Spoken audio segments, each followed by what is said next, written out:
বন্ধুরা, আজকে আমি কাতলা মাছ রান্না করব মটরশুঁটি দিয়ে। আপনারা দেখুন কিভাবে আমি বানাচ্ছি। অশোকার হেসেল করে আসুন আপনারা, আপনাদের কাছে অনুরোধ জানাই। আর তারপর কিভাবে রান্না করি সেটা আপনারা দেখবেন, ঠিক আছে। 1 চামচ লবণ দিয়ে দিচ্ছি, পরিমাণ মতো হলুদ দিয়ে আমি এখন এটাকে মেখে নেব মাছগুলোকে। সাথে একটু তেল দিয়ে দিচ্ছি, এই সামান্য।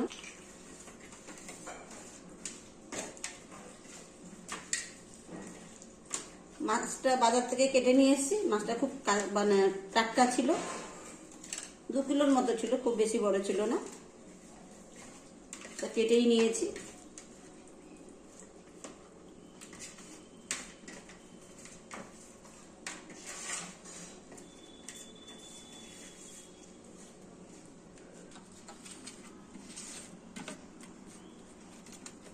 ছুটিগুলো আমি করে নেবো, ঘুরিয়ে নেবো এর মধ্যে, মিক্সির মধ্যে। পাটা তো নেই, এর মধ্যে ঘুরিয়ে নেবো।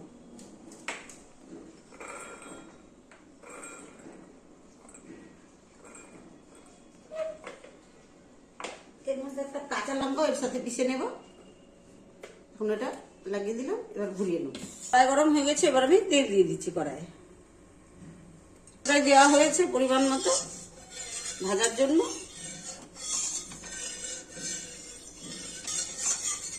একটা একটা করে মাছ ছেড়ে দিচ্ছি।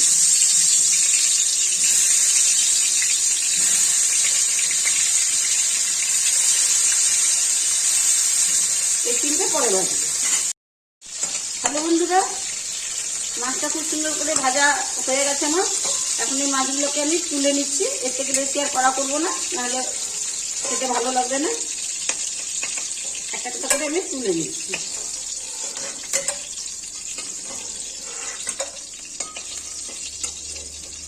মাছ আরও রয়েছে, এই 3টেকেও ভেজে নিচ্ছি।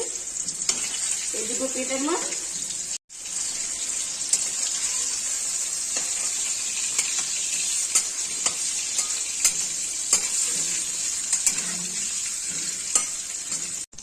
বন্ধুরা, মাছ এগুলো হয়ে গেছে এখন ভাজা। লেজাটাও ভাজা খুব সুন্দর করে হয়ে গেছে, আর পেটের মাছটাও ভালো করে ভাজা হয়ে গেছে।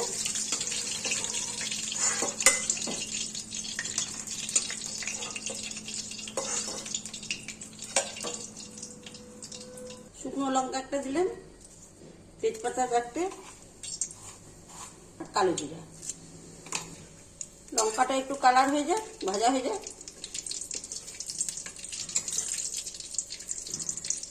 তেজপাতাটাও একটু লাল হলে পরে ভালো হবে। তেজপাতার অনেক রকম গুণ রয়েছে। আগে তো মাদের দেখেছি শিলপাটার মধ্যে মশলার সাথে পিষে দিত। তো এখন যেগুলো গুঁড়ো মশলা পাওয়া যায় সবজিতে খাওয়ার, ওর মধ্যে তো থাকেই। করে পেঁয়াজের বাটাটা ছেড়ে দিচ্ছি।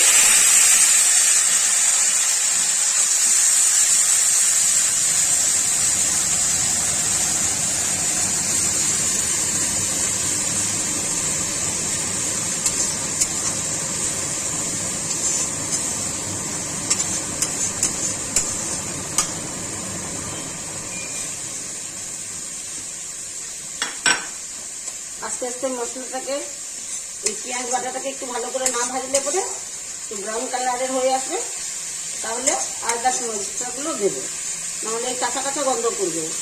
পেঁয়াজ বাটার কিন্তু কাঁচা গন্ধটা মোটেও ভালো লাগে না, এই দুর্গন্ধ হয়ে যাবে।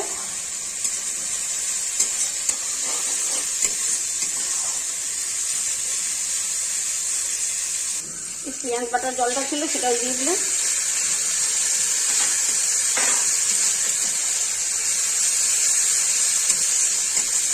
জোরে আঁচ দেবো না, নাহলে এটা পুড়ে যাবে। যার কারণে একটু আস্তে আস্তে করতে হবে, সময় নিয়ে। রান্না মানে একটু সময় নিয়ে করা উচিত, তবেই রান্না ভালো হবে। রান্না হড়বড় হড়বড় করে করলে পরে রান্না টেস্ট হয় না, কিছু না কিছু ভুল হয়ে যাবে, রান্নাটাও ভালো হবে না। এই জন্য রান্না করতে গেলে মন দিয়ে রান্না করতে হবে। এর মধ্যে জিরে বাটা, ধনে বাটা, লঙ্কা বাটা আর আদা বাটা রয়েছে। যতটা লাগবে আমি ততটাই দিয়ে দেবো। 1 চামচ দিলাম, 2 চামচ, আর হাফ চামচ, এতটাতে হয়ে যাবে। মশলা ধোয়া একটু জল আছে, ওটাও একটুখানি দিয়ে দিচ্ছি, পরে সম্পূর্ণটা দিয়ে দেবো। আগে মিলিয়ে নিই।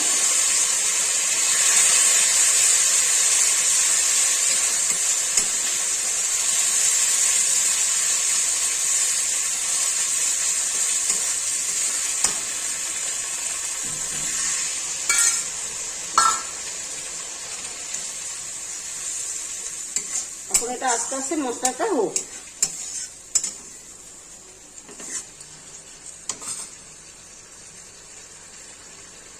লঙ্কাগুলো ছেড়ে দিলাম 4টে।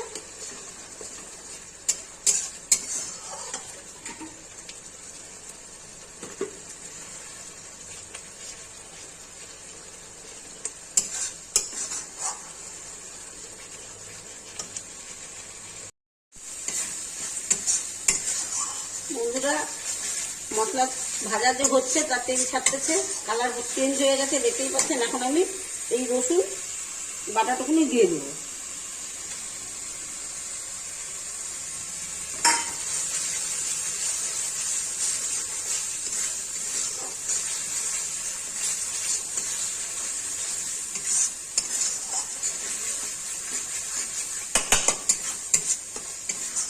এবার এই টমেটোগুলো ছেড়ে দিচ্ছি এর মধ্যে, মশলার মধ্যে।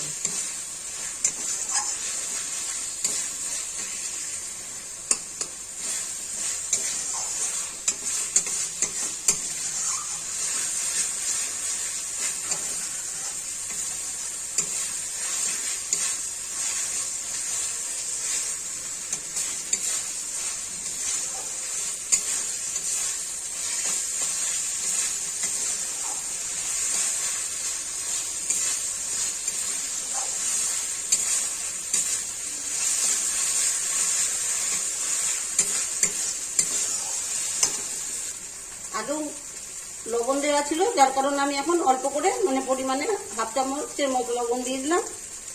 লবণ বেশি হয়ে গেলে খাওয়া যায় না, কিন্তু লবণ কম হলে নিয়ে খাওয়া যায়। পরিমাণ মতো হলুদ দিয়ে দিলাম।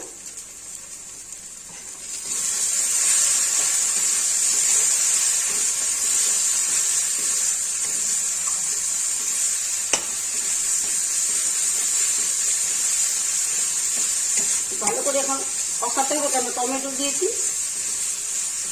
টমেটোর একটা সেন্ট আছে। এমনি কেটে খাওয়া আলাদা জিনিস, রান্নার সময় আলাদা জিনিস।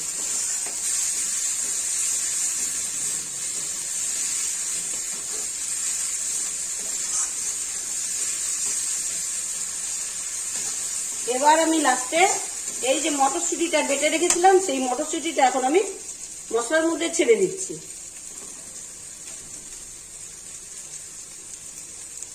ধোয়া বেটে জলটুকুনি দিয়েছিলাম মশলার মধ্যে। এখন খুব সুন্দর করে কষাতে লাগবে।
মশলাটা ভাজা হয়ে গেছে, সুন্দর সেন্ট বেরিয়েছে।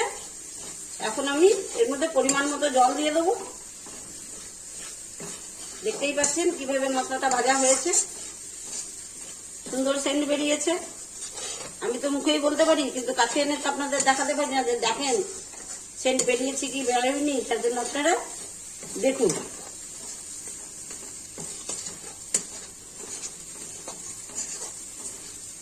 মশলা ভাজা হলে পরে জাস্ট এইভাবে হয়ে যাবে, বুঝতেই পারবেন। এখন আমি জল দিয়ে দিচ্ছি।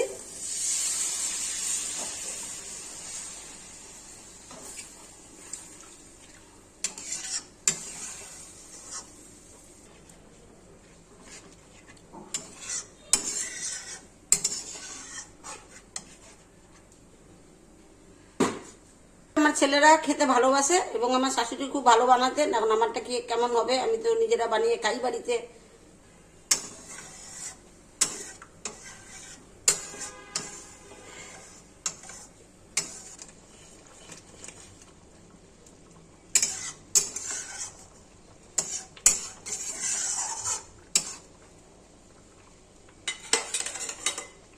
ঝোল ফুটে গেছে, এবার আমি মাছগুলো ছেড়ে দিচ্ছি এক এক করে।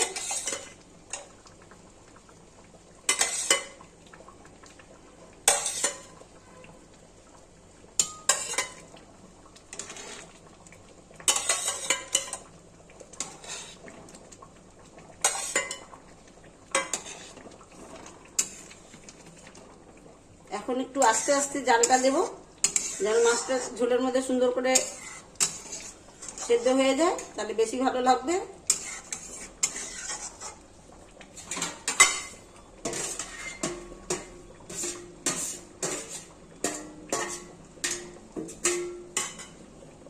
একটু ঢেকে দিচ্ছি, এবার আমি ঢাকনাটা তুলে দিচ্ছি।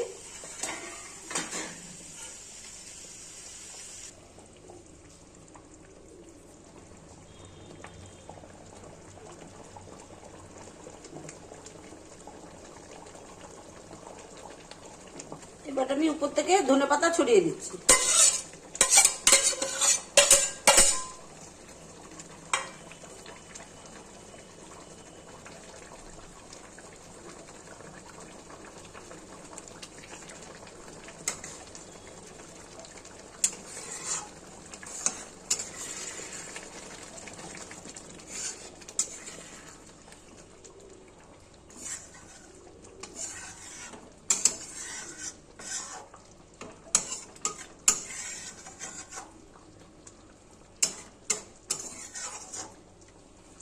দেখতে পাচ্ছেন রান্না আমার হয়ে গেছে, সুন্দর কালার হয়েছে এবং খেতেও খুব সুন্দর হবে। দেখতে যদি সুন্দর হয় অবশ্যই খেতে ভালো হবে।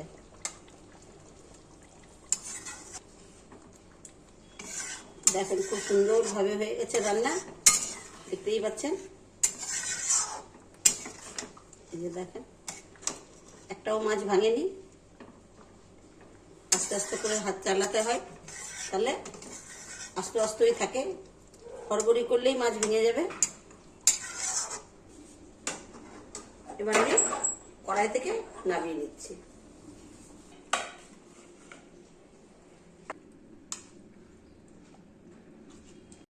সবই উপকরণ আপনাদেরকে আমি দেখালাম, কিভাবে করলাম কিভাবে না করলাম সবই দেখালাম, কিন্তু আপনারা শুরু থেকে লাস্ট পর্যন্ত পুরো ভিডিওটা দেখবেন আর একবার অবশ্যই রান্না করে খাবেন, দেখবেন যে কি টেস্ট, কিরকম টেস্ট। আর আপনারা কে কোথা থেকে দেখছেন অবশ্যই ই করবেন, লাইক করবেন, শেয়ার করবেন, সাবস্ক্রাইব করবেন এবং সাথে থাকবেন। ছোটদেরকেও হাত ধরে একটু তুলে নিয়ে যাবেন, তাহলেই যাওয়া হবে, না হলে মধ্যে রাস্তায় বসে থাকা হবে। এই বলেই আমি ভিডিওটা এখানেই শেষ করলাম। নমস্কার।